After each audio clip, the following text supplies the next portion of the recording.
अनंत कोटि ब्रह्मांड नायक राजाधिराज योगी राज परब्रह्म सतगुरु साईनाथ महाराज की जय। सतगुरु साईनाथ महाराज की जय। मैं अपने समस्त साईं परिवार का अभिनंदन करती हूँ तथा बाबा से प्रार्थना करती हूँ कि वो अपने सभी भक्तों पर कृपा दृष्टि बनाए रखें। मैंने अपने पिछले वीडियो में आप सबसे कहा था कि मैं साईं मेरे संरक्षक पार्ट 2 बनाऊंगी और उसमें साईं के सच्चे अनुभव साईं भक्तों के साथ शेयर करूंगी। पर उससे पहले मैं आप सबसे एक प्रार्थना करती हूं कि इस भाग दौड़ भरी ज़िंदगी में 5 मिनट, केवल 5 मिनट सोने के पहले बाबा को दे दीजिए। बाबा को याद करने में, उनसे साक्षात्कार करने में बिताइए, बहुत सुकून मिलता है। वैसे तो बाबा आजकल अपने हर मैसेज में यही कह रहे हैं कि मैं अपने भक्तों के साथ हूँ, मैं उनका सुख दुख सब देख रहा हूँ, सब में सम्मिलित हूँ और अगर वो दिल से एक बार पुकारेंगे तो मैं उनके बहुत करीब आ जाऊँगा। पर मैं कैसे जानूँ कि वो मेरे कितने करीब हैं? जैसे एक परिवार में 6-7 सदस्य रहते हैं, सब एक दूसरे को चाहते हैं, एक दूसरे के खुशियों का ख्याल रखते हैं और सब एक दूसरे को देख भी सकते हैं, सुन भी सकते हैं। मगर पास कौन आता है? जिसको हम बुलाते हैं। अगर हम अपनी माँ को एक आवाज़ देंगे माँ, तो वो किसी भी कमरे में होगी, कहीं भी होगी, दौड़ के तुरंत पास आ जाएगी। वैसे ही हमारे बाबा हैं, उनके करोड़ों भक्त हैं और उन्हीं भक्तों के बीच वो बैठे रहते हैं और सब पर उनकी निगाह रहती है। सबको प्यार करते हैं, सबको एक सा प्यार करते हैं, कोई भेदभाव नहीं है और सबकी ओर वो एक ही सा व्यवहार करते हैं। पर अगर हम उनको पुकारेंगे कि बाबा प्लीज़ इस समय हम बिल्कुल अकेले हैं, मुझे आपकी ज़रूरत है, प्लीज़ बाबा मेरे पास आइए, तब वो रुक नहीं पाएंगे। और जब उनको पुकारते पुकारते आपकी आँखों से आंसू निकलने लगे, आपका शरीर रोमांचित हो जाए, आपके हृदय की धड़कनें बढ़ जाएं, आप समझ जाइए बाबा आपके हृदय में प्रवेश कर चुके हैं, बाबा आपके साथ आ गए हैं। और कभी कभी ऐसा होता है कि कोई बहुत अच्छा काम करने का मन करता है, कोई अनाथ बच्चा देखते हैं, मन करता है उसको कुछ कर दें, उसकी खुशियाँ उसको लौटाएं। जब ऐसे काम करने का मन करे, समझ जाइए बाबा हमारे साथ हैं। जब कभी कोई एक्सीडेंट होते होते बच जाए, समझिए बाबा हमारे साथ हैं। या अगर कभी कोई बहुत बड़ा एक्सीडेंट हो भी जाए और बाबा हमारे परिवार को और हमें सुरक्षित निकाल लें, तो समझिए बाबा न केवल साथ हैं बल्कि वो रक्षा कवच बनाकर हमारे साथ हैं, बैठे हुए हैं। तो आज का अनुभव हमारा इसी भाव पे आधारित है। बाबा ने हम सबको बहुत बड़े एक्सीडेंट होने के बाद भी हम लोगों को बचाया और दूसरा ये चमत्कार किया कि मेरे बेटे का इंश्योरेंस पेपर कहीं गुम हो गया था। हम लोग बहुत परेशान थे और उसको बहुत ही चमत्कारिक रूप से लौटा ला। तो घटना आज से 3 साल पहले की है। मैं 1 महीने के लिए अपने दूसरे नंबर के बेटे के पास कानपुर आई हुई थी और 1 महीना पूरे हो जाने के बाद मैं वापस जा रही थी। तो शनिवार का दिन था, मेरा बेटा कार ड्राइव कर रहा था और आगे ही मेरे हस्बैंड बैठे थे, पीछे मैं अकेली बैठी हुई थी।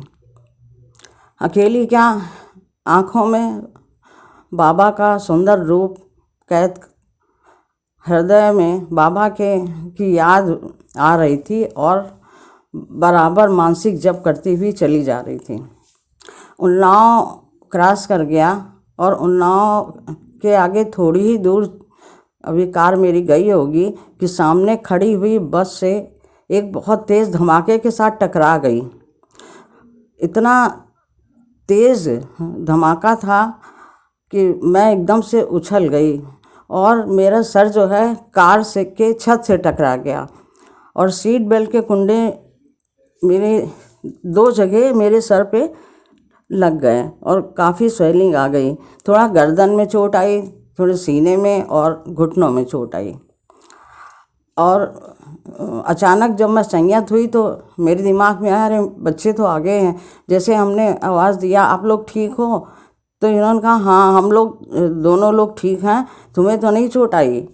तो हमने कहा नहीं, थोड़ी सर में आ गई है। तो जल्दी से मेरा बेटा निकला और उसने इधर उधर बर्फ़ का इंतज़ाम किया देख के, और मेरे सर पे बर्फ़ से सिकाई की, घुटनों में सिकाई की, थोड़ा सा दर्द कम हो गया। इतने में सामने से एक पुलिस वाला आया भागता हुआ, और उसने कहा कहाँ कैसे एक्सीडेंट हो गया, अंदर सब ठीक तो है? तो हमी ने कहा कि हाँ अंदर ठीक, किसी कोई चोट नहीं आई। तो वो ऊपर की तरफ हाथ दिखा कहता है प्रभु ने बहुत कृपा करी, और उसके बाद वो चला गया। फिर हम लोग बैठे तो मेरे बेटे ने दूसरी गाड़ी के लिए फ़ोन किया, और फिर इस गाड़ी को उठा ले जाने के लिए कहीं हेल्पलाइन में फ़ोन किया, और उसको जगह बताया कि जो है यहाँ पर गाड़ी है, उसको ले जानी है।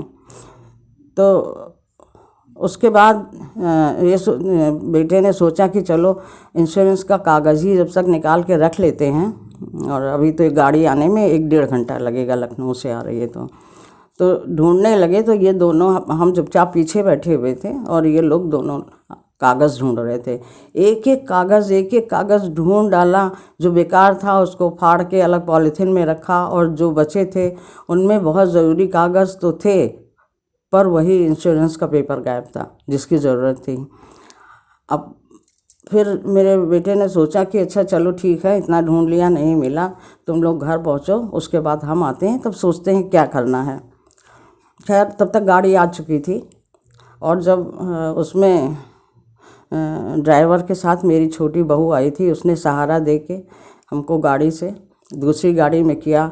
और ड्राइवर ने जब ये देखी तो वो एकदम आश्चर्य में पड़ गया। उसने कहा पता नहीं आप लोगों के कौन से जन्म के पुण्य थे जो आप सब ऐसे बच गए, इतनी बड़ी दुर्घटना होने के बाद भी किसी को चोट नहीं आई। मेरा मन किया कि कहें कि पिछले जन्म का तो नहीं जानते हैं, मगर इस जन्म में इतने भाग्यशाली हैं कि बाबा जैसे संरक्षक हमारे पास हैं, हर क्षण सब बड़ी विपदा से बचाते हैं। खैर मैं घर पहुंची, वहाँ सब लोग घर में बहुत परेशान थे। जल्दी से बड़ी बहू आके सहारे से अंदर ले गई, और फिर सारी दवाइयाँ दी, हल्दी दूध जो भी समझ में जिसके आया सब ने दिया। थोड़ा सा हमको राहत मिली और हम आँख बंद करके लेट गए।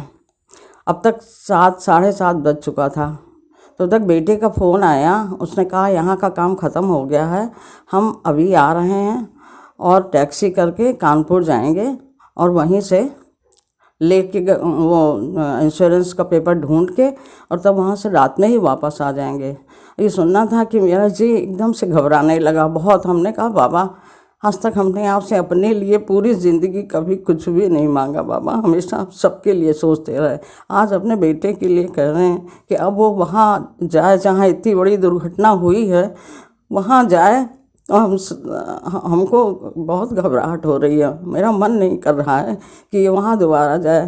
प्लीज़ एक चमत्कार और दिखा दीजिए, किसी तरह से वो कागज़ यहीं मिल जाए, वो इंश्योरेंस पेपर खोया हुआ यहीं मिल जाए बाबा। और ऐसे कह के मैं लेट गई। उलझन हो रही थी, उलझन बनी थी। तो मैंने अपने हस्बैंड से कहा कि ज़रा मेरे बैग से मेरे कपड़े निकाल दीजिए, कपड़े चेंज कर लें, शायद थोड़ी सी राहत मिल जाए। तो बैग जो है लॉबी में रखा था, ये गया, जैसे ही बैग खोला इनके मुख से यही निकला कि अरे ये पेपर यहाँ कैसे आया। बस इतना सुनना था, हमको लगता शायद बाबा ने कोई चमत्कार कर दिया है। और मैं अंदर से भागती हुई आई और देखा कि वही कागज़ था इंश्योरेंस का।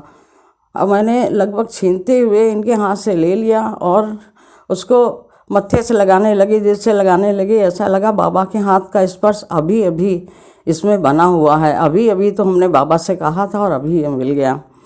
फिर इन्होंने अपने बेटे को फ़ोन किया और कहने लगे कि देखो अब वहाँ कानपुर नहीं जाना है, इंश्योरेंस पेपर यहीं मिल गए। और ये एकदम चौंक गया, उसने बहुत सारे सवाल कर डाले, कब कहाँ कैसे मिला। उनका घर आओ तब बताते हैं। जब घर आया तब जब देखा कि बैग में, तो इतना ताज्जुब हुआ, जो बैग बंद था और मेरे पैरों के नीचे पीछे रखा हुआ था, उस बैग में इंश्योरेंस का पेपर कैसे आया, ये सोचने की बात थी। और ये बहुत बड़ा चमत्कार था। बस मेरे बेटे ने इतना कहा, बाबा आप अद्भुत हो, सब कुछ कर सकते हो। तो इस तरह से बाबा ने हम लोगों को बहुत बड़े उसमें एक्सीडेंट से बचाया और फिर जो हमने मांगा उसको पूरा किया। तो मेरा आज का अनुभव समाप्त होता है। अगले अनुभव के साथ फिर अगले एपिसोड में मिलते हैं। ओम साईं राम। सद्गुरु साईनाथाय नमः।